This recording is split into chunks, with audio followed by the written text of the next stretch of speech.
today to this Sunday morning service at Salt and Light Christian Church.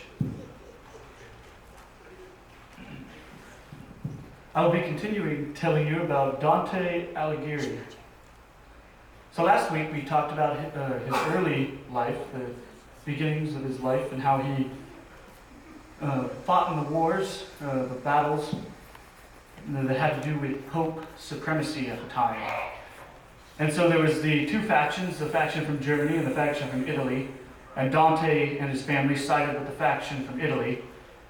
And so when they came into power, being a member from the army, when he went back to his hometown, he was praised for his, war efforts, and they eventually elected him to be the magistrate over the town. However, a few years later, when the German faction once again took over, he was falsely accused of many different crimes, including fraud and bribery and just being against the church in general. And the penalty for these crimes was a hefty fine, as well as, of course, shame and a mark against his reputation. And so he refused to pay the fine, knowing that it was false. He was falsely accused. And so, for this, the penalty was death. And so after they declared his new penalty, his new punishment, he fled his hometown, leaving behind his wife and his child. And so after this, after he fled into exile to save his life, he began kind of plunging himself into his poetry, into his writings.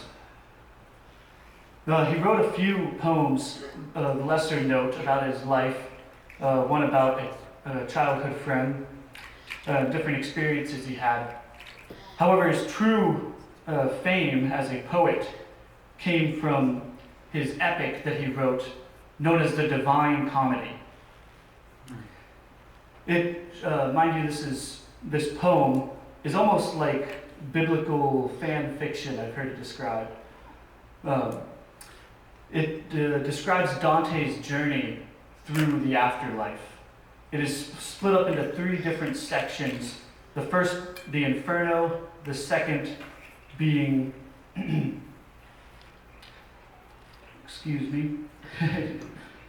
second being the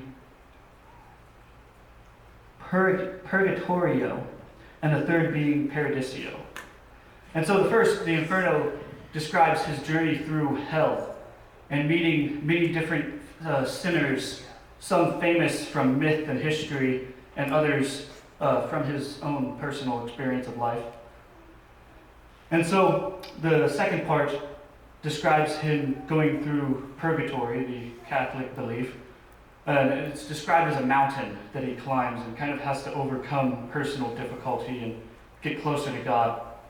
And the third part is the Paradiso, the getting to heaven and meeting his heroes and many famous men of God through history. And so he was able to finish this epic poem just shortly before the end of his life, thankfully. And it was published basically right around the time he died. So he wasn't able to see the fame of his poem become renowned. However, it did. It was spread all over, and it was almost instantly recognized as genius, as brilliant. And this poem, his writings, especially in the first part, the Inferno, really hit people deeply. The description in his writings made them feel like they were literally being plunged into hell.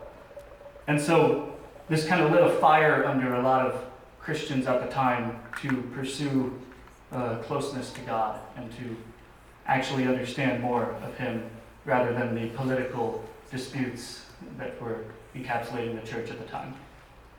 So thank you. That's Dante Alighieri. Happy birthday.